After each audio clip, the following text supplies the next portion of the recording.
Back everybody to another video in the series on managing and deploying custom applications using Massdriver. So in the previous videos, we configured and deployed our custom application, which happens to be a WordPress blog site. It's still up and running right here. And so for this video, we're going to be looking at a scenario where we want to add an additional connection to an already existing application. For those who have been following along, you may notice that there's an additional package on the canvas here. This is an AWS S3 bucket. Now, WordPress has numerous plugins that allow it to store assets in AWS S3. Let's just say in this scenario that we want to use one of those plugins to store resources in S3. How are we going to connect this S3 bucket up to this application if it already exists? Well, that's what we're going to do in this video. We're also going to have an opportunity to look at how Massdriver helps you automatically manage your IAM permissions. Open a terminal and navigate to your application directory. Open a code editor so that we can view the massdriver.yaml file. Scroll down near the bottom until you see a connections block. Connections define the little gray ports that are on the left-hand side of bundles. These connections allow you to connect your bundle to other bundles. You'll see right now we have two required connections, a Kubernetes cluster and a database. The Kubernetes cluster comes by default in the Kubernetes deployment application template, which if you remember is the template we used. The database connection was what we defined when we were creating this application in the first video. Now we're going to add a new connection and we're going to call it bucket.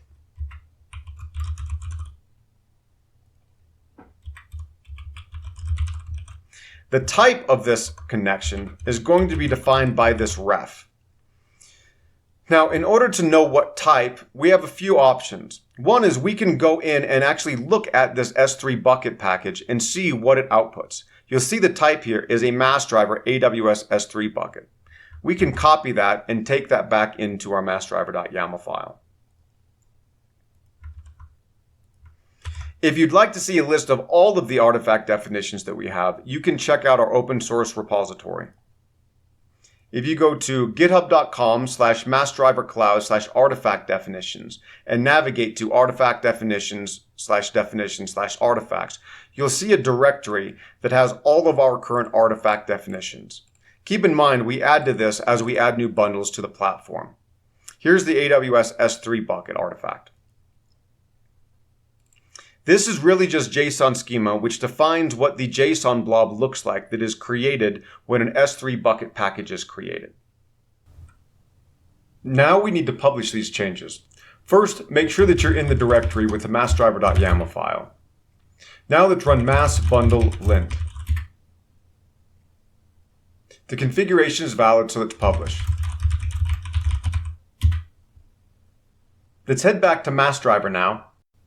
And if we refresh the page, you'll see there's an additional connection port here. And it looks like it's an S3 bucket. We can actually just connect it like this. And there we go. We've connected the S3 bucket to our application. Now, in order to use this bucket, we're going to need two things.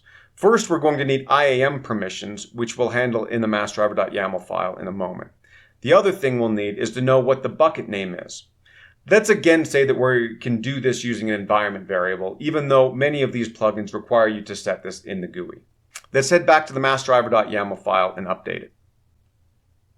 Let's scroll up to the top where our app block is. And let's say that we want to add two things here. First, we want to add an environment variable named S3 bucket name. Now we'll need a JQ query for this, but we'll look that up in just a second. The other thing that we're going to want to do is add a policy. This is where we can do automatic IAM management. In order for us to know what we need to do for the S3 bucket name and the policy, we need to take a look at the S3 bucket artifact that was generated by that package. Let's jump back into Massdriver really quick. In Massdriver, hover over this artifact and click on this button to open in a new window. All right, here's the artifact for our S3 bucket. If we reveal the data, we can see the S3 bucket ARN as well as 2 IAM policies that are made for us. In AWS, we create IAM policies for a lot of the common resources that are protected by IAM. So S3 buckets will have a read policy, which provides read-only, and write policy that provides write-only permissions to the S3 bucket. Additionally, when we create applications, we create an application identity, which in AWS is going to be an IAM role. We just need to associate one of these or both of these policies to our application to be able to use it. You'll also notice that this ARN is an ARN, it's not a bucket name. So we're going to have to use JQ to do a little bit of manipulation to just get out the bucket name, which is right here. Let's head back into the Massdriver.yaml. For the S3 bucket name, first we need to extract out the bucket ARN. Then we're going to pipe that to a JQ function called split. This is going to split a string into multiple substrings based off of a character. Then we're going to extract the last element, which should just be the bucket name. For policies, this is just a list of paths to where the policy block is defined. In this case, it's going to be connections.bucket.data.security.iam read and write. We want to use both. So let's just use this here as a template. And make sure you delete those brackets, which signify an empty list. The name here is going to be bucket instead of SQS, and the policy is going to be read. Let's add another one for write.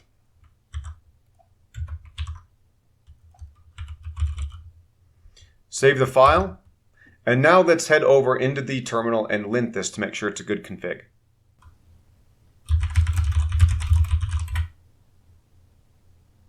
The configuration is valid, so let's publish. Now that it's published, let's deploy and make sure that it works. Let's head back over to the project.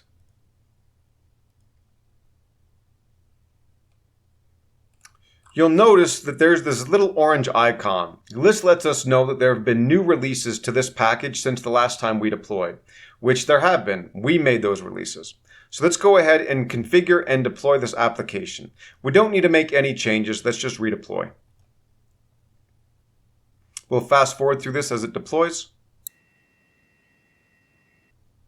And there we go. It has completed. So we made 2 changes. Let's double check both of those changes. First, let's make sure that the environment variable was set properly.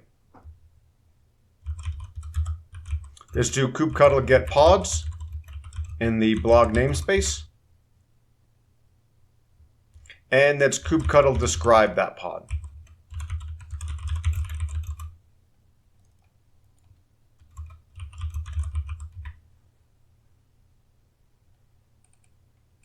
And here we see the S3 bucket name environment variable, and that value looks correct. That's perfect. The other thing that we need to check is whether or not we've associated the proper IAM permissions to the IAM role to be able to use it. Let's go check in AWS.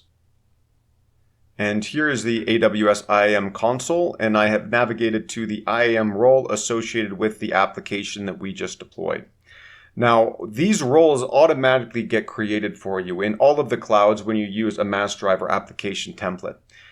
You'll also see that we've associated the 2 policies that we put in the Massdriver.yaml, a read and a write policy for the S3 bucket. So we should be ready to go now. Our application has access to S3 and we've set the proper environment variables. In the next video, we'll take a look at how we can export an artifact for our custom application so that other applications can connect to it.